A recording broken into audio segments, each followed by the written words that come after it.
Bismillahirrahmanirrahim. Assalamu alaikum. I hope you all are fine, staying safe and happy. I am your history teacher, Ms. Farheen, and I welcome you all to your history class. My dear students, as you know that we are on chapter number 2, Spread of Islam in Europe and Asia. Today I'm going to deliver its second chapter. Pause the video and quickly open your History 7 books. I hope everybody has opened the book. So now let's just quickly look at the Knowledge 2.2. So in today's lecture, we will be able to describe the establishment of Umayyad rule in Spain and its salient features. And further, we will also enlist some prominent rulers of Umayyads in Spain and their achievements. So my dear students, हम previous lectures में Umayyad dynasty जो है किस तरीके से उसकी बुनियाद रखी गई, हज़रत अमीर माविया ने रखी, और फिर जो उसकी टाइमलाइन थी कहाँ से कहाँ तक 100 साल तक इन्होंने रूल किया, और उसके बाद क्या हुआ कि इनका डिक्लाइन किस तरीके से हुआ, क्योंकि इनकी सल्तनत बहुत बड़े हिस्से में फैली हुई थी। तो इनका डिक्लाइन इस डायनेस्टी का इस तरीके से हुआ कि जब अब्बासिद जो थे उन्होंने आके जब टेक ओवर किया और बड़ी कत्लो गारत हुई, तो उसके बाद जो है इसका डिक्लाइन हुआ। लेकिन जो इनके लास्ट प्रिंस थे अब्दुल रहमान वन, वो जो है वो वहाँ से अपनी जान बचाकर जब निकले and he took refuge in Spain. जब वो स्पेन आए, बल्कि वो काफ़ी इलाकों से होते हुए स्पेन पहुँचे, और स्पेन में क्योंकि ऑलरेडी मुस्लिम रूलर्स थे, हम ये पहले पढ़ चुके हैं, कॉन्क्वेस्ट ऑफ स्पेन हमने पढ़ा था, हमने देखा था किस तरीके से उमैय्यद्स जो हैं वो स्पेन आए थे और उन्होंने स्पेन को जो है वो वहाँ कॉन्क्वेस्ट हुआ था, और उसके बाद उमैय्यद डायनेस्टी की बुनियाद स्पेन में भी रखी गई, जिसे अल उंदलस कहा जाता है। ठीक है, उसके बाद जब अब्दुल रहमान यहाँ पहुंचे तो लोगों ने जब इनको देखा तो उनको वेलकम किया। जब उन्हें पता चला कि ये उमैय्यद डायनेस्टी के ही प्रिंस हैं तो उन्होंने इनको वेलकम किया एंड इन्होंने इसी तरीके से वहाँ जो है फिर अपनी दोबारा से उमैय्यद डायनेस्टी की एक नए सिरे से बुनियाद रखी। So Abdul Rahman one faced immense challenges and hardships as he fled from the Abbasids, and he traveled across Palestine and North Africa seeking refuge wherever he could. सो मुख्तलिफ इलाकों से होते हुए, पैलेस्टाइन से होते हुए, और फिर ये जो इजिप्ट का हिस्सा है जो अफ्रीका में है, यहाँ से होते होते ये कहाँ पहुँचे, ये स्पेन पहुँच गए। अब यहाँ पहुँचने के बाद जब इनका स्पेन में अराइवल हुआ, so Abdul Rahman eventually arrived in Spain and which had already been conquered by Muslim forces, क्योंकि ये मुसलमानों के ऑलरेडी रूल में था और उमैय्यद्स का ही यहाँ पर एक दौर में काफ़ी जो है उन्होंने ही यहाँ इस्लाम की बुनियाद रखी थी। So inspired by the Umayyad name and people rallied behind Abdul Rahman, तो जब उन्हें पता लगा कि ये उमैय्यद डायनेस्टी के लास्ट प्रिंस हैं तो उन्होंने उनकी पैरवी की, उनके हाथ पर बैत की, और इसी तरीके से एक जो एस्टैब्लिशिंग एमिरेट है जिसको एमिरेट ऑफ कॉर्डोबा भी कहा जाता है, उसकी बुनियाद रखी गई। सो इन 756 CE, Abdul Rahman defeated the Abbasid forces in Cordoba and declared himself the Amir of Cordoba. तो उन्होंने कॉर्डोबा में जो भी अब्बासिद्स थे उनको डिफीट किया क्योंकि लोग उनकी पैरवी कर रहे थे, and he promoted his remaining Umayyad family members to positions of power. तो इस तरीके से उन्होंने अपनी ही कुछ जो फैमिली मेंबर्स उनके बच गए थे उनको जो है वो पोजीशंस इंपॉर्टेंट दी, और इस तरीके से ही गेन द पावर। उसके बाद इनको इतना आसान नहीं था, इनको काफ़ी सारे चैलेंजेस भी फेस करने पड़े, और इनकी अपनी ही जो इनके मानने वाले लोग थे उन्हीं की तरफ से इनको काफ़ी रेजिस्टेंस का जो है वो सामना करना पड़ा स्पेन में। मेनली ये जो ज़रागोज़ा का इलाका है, यहाँ इनको काफ़ी ज़्यादा जो है वो रेजिस्टेंस का सामना करना पड़ा। सो अल्टीमेटली ये पूरा वो इलाका है जहाँ इन्हें एमिरेट ऑफ कॉर्डोबा की बुनियाद रखी थी। लेकिन अल्टीमेटली इन्होंने हिम्मत नहीं हारी, और in 783 CE Zaragoza fell in Umayyad forces bringing of all Muslim Spain under Abdul Rahman control. इस तरीके से स्पेन का जितना भी इलाका है वहाँ अब्दुल रहमान जो है इन्होंने अल्टीमेटली अपना कंट्रोल जो है वो जमा लिया। अब इन्होंने कौन कौन से एडमिनिस्ट्रेटिव रिफॉर्म्स जो है वो उनका आगाज किया स्पेन में। Abdul Rahman implemented various administrative and infrastructural reforms including the construction of the Great Mosque of Cordoba। तो इन्होंने ना सिर्फ रोड्स बनाई, इसके अलावा इनके एडमिनिस्ट्रेटिव रिफॉर्म्स बहुत अच्छे थे, और इन्होंने कॉर्डोबा मॉस्क जो अभी भी आज भी बहुत फेमस है, और यहाँ जो है वो एक हिस्ट्री का बहुत बड़ा जो है ये ऐसा ज़ख़ीरा है कि लोग यहाँ इसको अभी भी विजिट करते हैं। तो अगर हम एमिरेट ऑफ कॉर्डोबा की टाइम लाइन देखें जो कि जो अब्दुल रहमान वन से शुरू हुई थी 756 से, और इट एंडेड इन 1031, जो कि हाशिम 3 जो है इनके साथ इसका इख्तिताम हुआ था। तो हम कुछ इंपॉर्टेंट जो इसमें रूलर्स और रीडर्स गुजरे हैं हम उनके बारे में डिस्कस करेंगे। उनमें प्रोमिनेंट कौन है? उनमें अल हाकिम 1 है, अब्दुल रहमान 2 है एंड अब्दुल रहमान 3। सो हम इनके बारे में पढ़ेंगे। So let's just quickly move forward. Al Hakim से हम स्टार्ट करते हैं। आप यहाँ देख रहे हैं कि इनके दरमियान में अल हाकिम और अब्दुल रहमान 1 के दरमियान में हाशिम 1 थे, लेकिन हम अल हाकिम को डिस्कस करेंगे क्योंकि ये एक ऐसा जो है वो इनका दौर था जो कि काबिल जिक्र है। सो Al Hakim 1 was a knowledgeable and wise leader who faces challenges from his uncles and revolts in various cities.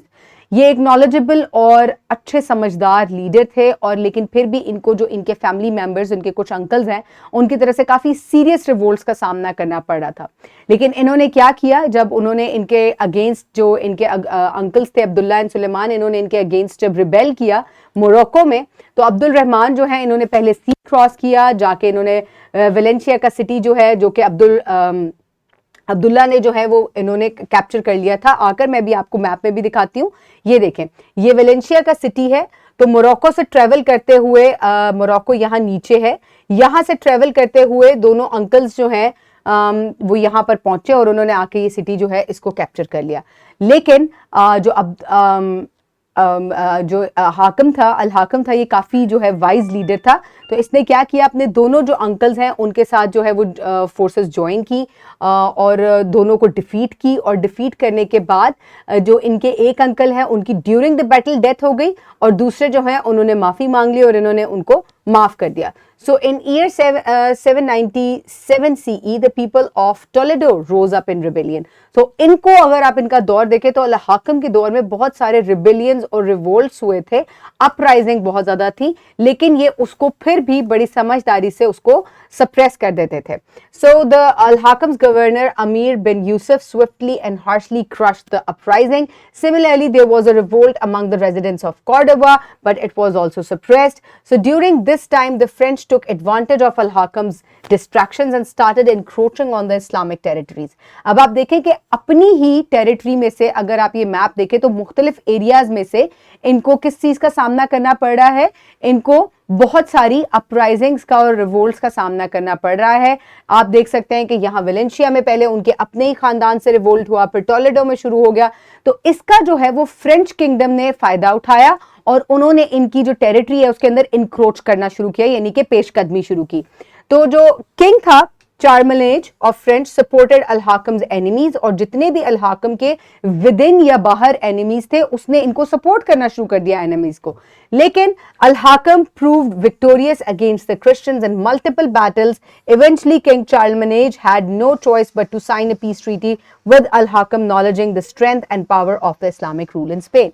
So ultimately जब मुसलसल उसको शिकस्त का सामना करना पड़ा तो उसने ना सिर्फ इसके साथ पीस ट्रीटी अल हाकिम के साथ साइन की, बल्कि उसने ये भी बात जो है उसको एक्सेप्ट किया कि ये एक बहुत ही वाइज और समझदार लीडर है, जो कि हर दफा जो है वो किसी ना किसी तरह किसी ऐसी स्ट्रेटजी से जो है वो मुझे हरा देता है। So after him there was Abdul Rahman 2, जिनका दौर जो है वो शुरू होता है 822 से लेके 852 CE, जिसे कॉमन एरा कहते हैं। ये उनका स्टैचू है जो आज भी स्पेन में नस्ब है। सो Abdul Rahman 2 reign saw advancements in infrastructure, communication and defense, including the development of magnificent navy. So ना सिर्फ इन्होंने रोड्स बनाई, अच्छी अच्छी बिल्डिंग्स बनाई, बल्कि इसके अलावा इन्होंने नेवी के ऊपर बहुत ज़्यादा काम किया, यानी कि पानी की जो फोर्स होती है उसके ऊपर इन्होंने बहुत ज़्यादा डेवलपमेंट की। और अब्दुल रहमान 3 का दौर उसके बाद आ जाता है। अब्दुल रहमान 3 जो है, he united Muslim Spain, expanded Cordoba and built the magnificent palace Madinatul Zahra. ये मदीनातुल ज़हरा है, और इन्होंने भी इसी तरीके से स्पेन को एक्सपैंड भी किया, और इन्होंने बहुत ज़्यादा जो है वो आर्किटेक्चरल इनका जो है वो काफ़ी ज़्यादा इन्होंने चीज़ें बनाई, जिनमें मदीनातुल ज़हरा जो है ये काबिल ज़िक्र है। ये एक पैलेस है, it is still in Spain. ये मदीनातुल ज़हरा का एरियल व्यू है जो कि आपको नज़र आ रहा है। ये पूरे एरिया में, इतने एरिया में ये फैला हुआ है। So under his rule, Cordoba became a powerful center of arts and culture, and he faced challenges from the rebellious groups and the fought against Christian kingdom in the north. सो जो north में Christian kingdom था, French थे, इन्होंने हमेशा जो है इसको बड़ा टफ टाइम दिया, बट स्टिल इसने बड़े जो है काफी सारे रिबेलियंस जो है उनको सप्रेस किया. Despite a temporary setback, he ultimately achieved dominance over the Christian kingdoms, and Abdul Rahman III's reign is considered a golden age of Muslim in Spain and a time of relative harmony between Muslims, Christians and Jews. So ना सिर्फ इसने काफी सारी uprisings जो हैं उनको दबाया, इसके अलावा क्रिश्चियंस जो हैं उनको भी शिकस्त दी, और इसके एरा को गोल्डन एरा कहा जाता है मुस्लिम्स का, क्योंकि इस दौरान मुस्लिम्स, क्रिश्चियंस और ज्यूज तीनों के दरमियान ही काफी पीस और हार्मनी जो है वो देखी गई. अब हम डिक्लाइन की तरफ अगर चलें, क्योंकि हमने सारे लीडर्स जो हैं इनको डिस्कस कर लिया, तो हम डिक्लाइन की अगर बात शुरू करें तो ये कहां से शुरू होता है कि after the death of Al Hakam two. अब अल हाकम टू की डेथ के बाद the caliphate weakened due to the internal conflicts leading to the disintegration into independent ताइफास.